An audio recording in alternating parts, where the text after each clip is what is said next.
অতি বামপন্থীরা যাদবপুরের দেওয়ালে পাকিস্তানের দালালি করছে, আজাদ কাশ্মীরের স্লোগান লিখছে, আজাদ মণিপুরের স্লোগান লিখছে, আজাদ জসিমঠের স্লোগান লিখছে। নাটক হচ্ছে নাকি? চামড়া গুটিয়ে দেবে ভারতীয়রা, চামড়া গুটিয়ে দেবে সব বামপন্থীদের, দেশদ্রোহীদের। আমি ডাইরেক্ট বলছি, চামড়া গুটিয়ে দেবে। আগামী দিনে বাড়াবাড়ি বন্ধ করুন এবং এটা মাথায় রাখবেন, ভারতবর্ষের বাইরে যাদবপুর ইউনিভার্সিটিটা নয়। আপনারা যদি চান তাহলে আগামী দিনে ভারতীয় জনতা যুব মোর্চা ওই যাদবপুর ইউনিভার্সিটির গেটে গিয়ে ভালো করে ভারতীয় পতাকা লাগিয়ে তাদেরকে উচিত শিক্ষা যেভাবে দিয়ে আসার দিয়ে আসবে। বাড়াবাড়ি করবেন না, আমরা শান্তিপূর্ণ ভাবে চলতে চাই। কিন্তু যদি মনে করেন যে আপনাদের এই সমস্ত এই দেশদ্রোহী কার্যকলাপ এখানে বাড়াবাড়ি করবেন, মাওবাদ, মাকুবাদ, লেনিনবাদ, মার্ক্সবাদ, দেশদ্রোহীবাদ, চামড়া খুলে নেবে পাবলিক, ভারতীয় জনতা। আপনাদের পুলিশ কি করছে? ছেড়ে দিন, না পারলে 48 ঘন্টার মধ্যে রাজ্যটাকে ছেড়ে দিন সেন্ট্রালের হাতে, পদত্যাগ করুন। ন্যূনতম লজ্জাবোধ থাকলে আমরা দেখে নেবো, রাজ্য আমরা সামলে নেবো। ওইসব যাদবপুরের মাওবাদ, মাকুবাদ, দেশদ্রোহী দালাল যারা আছে তাদেরকে উচিত শিক্ষা দিয়ে দেবো। ইন্দ্রনুজের মতো দেশদ্রোহী গুলোকে, যারা বলে ভারতকে টুকরো টুকরো করতে হবে, ওইসব ইন্দ্রনুজকে টানতে টানতে টিয়ারে নিয়ে গিয়ে তুলবে না। ইউএপিএ ধারা মামলা উচিত। কি করছে রাজ্য পুলিশ? সব বার করবো, ভুতুরে ভোটার ঘাড় ধাক্কা দিয়ে বার করবো। ইয়ার কি হচ্ছে নাকি? রোহিঙ্গা, ভুতুরে ভোটার, অনুপ্রবেশকারী, তারপরে কি ওই 7 শেখ 8 শেখের মতো জঙ্গি যারা আবার বাংলায় ভোট দিয়েছে। এত সোজা ছেড়ে দেবে পাবলিক। এনআইএ আসছে তো, টপার টপ ঘাট ধরবে আর টিয়ারে নিয়ে যাবে। এত সোজা নয়। বাংলাটা ভারতের মধ্যে, ভারতের বাইরে নয়। বড় বড় কথা বলছেন, লজ্জা করে না? দেখা যাচ্ছে আজকে বিজেপি বিধায়ক তাপসী মণ্ডল তিনি তৃণমূল যোগদান করলেন, কি বলবেন এই নিয়ে? কে তাপসী মণ্ডল? খায় না মাথায় দেয়? কে চেনে ওনাকে? সিপিএম থেকে তো তৃণমূলে গেছিলেন, এই সিপিএম থেকে বিজেপিতে গেছিলেন, এই বিজেপি থেকে এখন তৃণমূলে গেছেন। তো সিপিএম এর কমরেড, বামপন্থী কমরেড।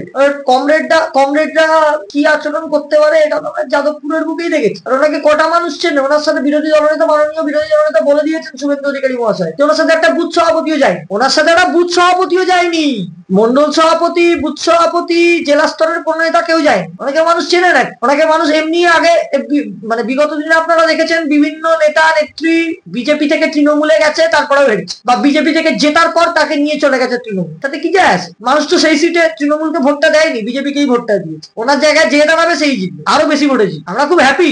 এসব বেনজল গুলো দল থেকে মুছে বেরিয়ে যাচ্ছে, আমাদের খুব বিজেপির মধ্যে একটা শুদ্ধিকরণ হচ্ছে। এই সমস্ত বেনজল বেইমান গুলো যত চলে যায় ততই দলের পক্ষে মঙ্গল। ট্রেনে যে মহিলা চড় মেরেছিল, অশ্লীলতা করেছে একজন, শ্লীলতাহানি করেছে, হ্যাঁ শ্লীলতাহানি করেছে একজন, তার জন্য সেখানে তো অনেকে আবার মহিলার বিপক্ষে গিয়ে কথা বলে। কে কি বলছে আমার জানার দরকার নেই। মানসিকতা মানুষের নিচু হলে এটাই হয়। দেখুন আবার বলছি, রাজনীতির বাইরে গিয়ে মহিলাদের আমরা মার উপর পুজো করি। আজকে সেই মহিলা ঠিক করেছেন, ভুল করেছেন, কি করেছেন সে তো পুলিশ বিচার করবে বা আইন আছে তার জন্য। কিন্তু এই যে কনফিডেন্স বিল্ড আপ দুষ্কৃতীদের, একটা মহিলার ভিডিও করা, তার গোপনাঙ্গের ভিডিও করছেন বসে শরীরে, লজ্জা করে না? নির্লজ্জতার সীমা ছাড়িয়ে গেছে এরা।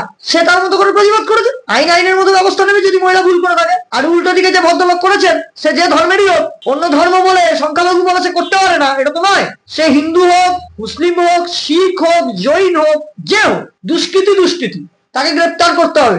আপনার পুলিশ ধর্ম থেকে গ্রেপ্তার করবে, এটা কি ধরনের কথাবার্তা?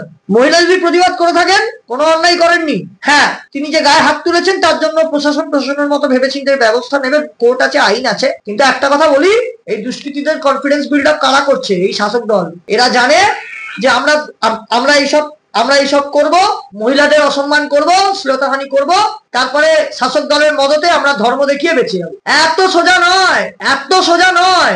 এর থেকেও কড়া আইন আসছে আগামী দিনে, তৈরি থাকুন। এর থেকেও কড়া আইন আসছে। বাংলায় বিজেপির সরকারটা শুধু সময়ের অপেক্ষা, আর 1 বছরও নেই। 2026-এ আসবো সরকারে, আমরা ভারতীয় জনতা পার্টি আসবে, মানুষের আশীর্বাদে গণতান্ত্রিক পদ্ধতিতে ভোটে দিতে। তারপরে বুঝতে পারবেন এইসব দুষ্কৃতীদেরকে টেনে নিয়ে জেলে ঢোকাবে রাজ্যের প্রশাসন। আমরা পুলিশকে খারাপ বলি না, এই পুলিশকে পঙ্গু করে দিয়েছে মমতা বন্দ্যোপাধ্যায়ের সরকার। যে পুলিশকে কলকাতার এই পুলিশকে স্কটল্যান্ড ইয়ার্ডের সাথে তুলনা করা হতো, তারা আজকে মদ্যপ অবস্থায় গড়াগড়ি খাচ্ছে। কতটা লজ্জার বাংলার জন্য। এই বাংলা মমতা বন্দ্যোপাধ্যায় গিফট করেছেন ভারতবর্ষকে। কথায় কথায় বলেন এটা বাংলা, এটা বাংলা, এটা বাংলা। লজ্জা করেন? বাংলাকে গোটা ভারতের সামনে অসম্মান করছে। আর বাংলাটা কি ভারতের বাইরে নাই? সবার আগে আমি ভারতীয়, তারপর আমি বাঙালি। কিন্তু এটা মনে রাখবেন, আপনার বিধায়ক এক বলেছিল না, কোন বিধায়ক? আপনার দলের আলাদা পতাকা চাই, আলাদা জাতীয় সঙ্গীত চাই, এসব করতে যাবেন না।